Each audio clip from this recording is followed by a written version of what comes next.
This is a message for the Revolutionary Army. If you're singing this message, then Sabo and the four commanders have been captured and I'm the only one left. Something went wrong. Sabo seen Kuma getting tortured by the Celestial Dragons and went off. And they're coming after us. A bit of more information. The Seven Warlords system has been abolished. It seems I am the only one who has gotten away. I need backup immediately. It looks like I evaded them for the moment. Stop right there, Oh criminal wait, they're scum. coming. I gotta go. What is up, my peoples? It is your boy, AMG here. And today we're going to be reviewing chapter 956 of One Piece. In this chapter, we went back to the Reverie, so we went back in time. And there are 4 plots that are going on in this chapter. There was so much information, it was crazy. It's like extreme world building, and I love these type of chapters because not too many series do this, and that's why everybody loves Quota. So let's get into it. So number 1, there was an assassination plot and a murder at Reverie, which I think is, they're both connected. And we heard from Garp that it involved Alabasta. So these are the options I think we have. Either it's because of Cobra going to have a meeting with the girls, say, and wanting to talk about the Void Century, which is taboo in the One Piece world, and you're not supposed to get any information or anything about it because it's against the law. So that's why Ohara got exploded. So I don't even know why he would even do that in the first place. But then we already know Alabasta is one of the original 20 kings that were a part of Celestial Dragons, but they left. But the girls say already sees Alabasta as traitors. So they're already off on the wrong foot immediately. So that's already bad. Then we have the Vivi plot, where we seen Im-sama and his little flower room or whatever you want to call that, day room, whatever. And he had cut up pictures of Blackbeard, Shirahoshi, Luffy, and Vivi. Alabasta once again. So it's like they're already intertwined and there's so much stuff already going on that it's already bad anyway. But she might already had to die. So what I'm thinking is either Im-sama said cleanse her, because we already know he wants to cleanse the world. There's going to be another great cleansing, so crazy. And Alabasta was one of the few people that were in there. So either they're going to kill Cobra and Vivi, save him and she end up dying, or they were going to kill Vivi and Cobra end up dying. There's the only 2 ways, because it would be weird if they killed Pell, because that dude was already supposed to die, and we already know the joke with all that. The Willipede! So we don't want that again. Or they can kill the other servant that she had, but that wouldn't really be that important for them to say there was a murder and assassination attempt. To be like, it was so like grandiose. It'd be crazy if they killed off just a character that we really didn't care that much about in the first place. Then there is a plot where Sabo got captured, it seems, because some people I've seen said Sabo got killed, which no, they're not gonna kill Sabo. So they killed Ace, who had the firepower and was Luffy's only brother that we knew at that point.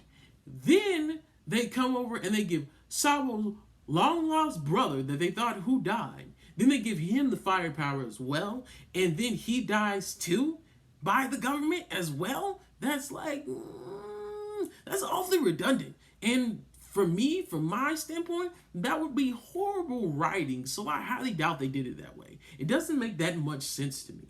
But that's just me. So I'm thinking they probably captured Sabo and the commanders because he was wilding after he seen Kuma getting treated like a slave and rode like a horse getting ran into the ground by the fat, scummy celestial dragons. So that's probably what went down. Like, in comparison, when Luffy went against Kaido, because he wasn't thinking straight, because he had so much rage and anger inside of him, that he actually didn't think about actually fighting Kaido. He just wanted to beat his ass because he thought he hurt his friends. Same thing going on here. Then we have the other thing that was going on. See, there's a lot in this chapter all freaking ready, man. But anyway, the other thing, we have the 7 warlord system has been abolished. And we've seen all of the Marines going after the warlords. In this chapter alone, we've seen Weevil, we've seen Buggy, we've seen Mihawk, and we seen Boa Hancock. So, crazy. We already know Doflamingo's locked up. Jinbei wasn't part of it anymore. Moria's not part of it anymore. Law's not part of it anymore. So it's like, there was really only 4 left, really. Like, there wasn't that many. But anyway, so they abolished the system. And I'm guessing the reason why that happened is because we already know there was a plot with King Riku and King Cobra talking about they wanted to come together and abolish the 7 warlords because the 7 warlords took over the country, and it made them, feel bad, and it was already a bad decision in the first place because the government shouldn't have already been working with pirates because that's a no. So that's what went on there, and everybody agreed with them, so it got abolished. But then we already know there was a plot line with Fujitora where he went and had a meeting with Cobra and Riku trying to get it abolished because there was something that Vegapunk had made, which may be some kind of special enhanced pacifista because they're going to replace the 7 warlords. But since they haven't introduced it yet, we already know the balance of power is off now because they don't have the 7 warlords.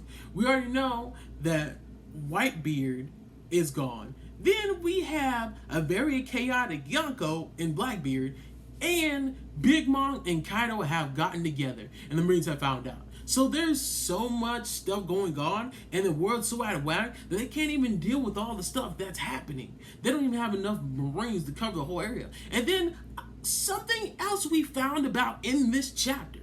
There is a special forces unit in the Marines. Maybe a 3rd power going on. And it is, bro, Kobe as the captain of the Special Forces Swords Unit. And X-Drake is a triple agent. Everybody called that, but it was still awesome to see in this chapter, man.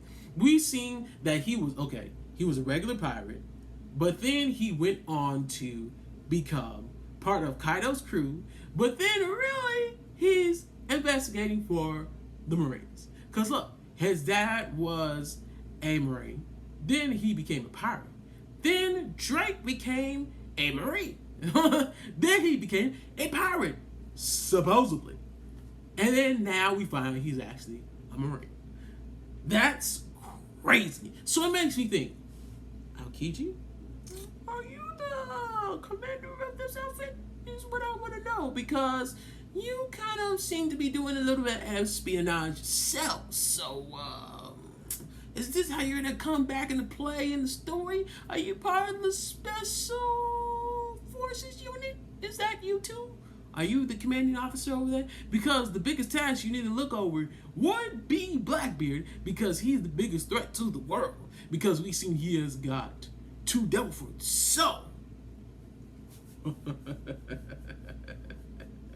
whoa, oh, there's so much information, man. We are eating, man.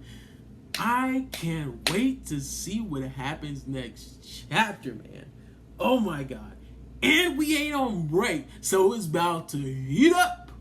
I'm about to be like Human Torch, flame on. But anyway, guys, that is all I have for you today. So like the video if you like the video. Comment down below if you have anything you want to say. And subscribe to me, your boy, AMG. And remember, anime, manga, gaming is all that. And I'm out, people. Peace. For 30 minutes, don't touch that dial. Don't interrupt right now. Tell 'em I'ma fall back, cause another all that coming up right now.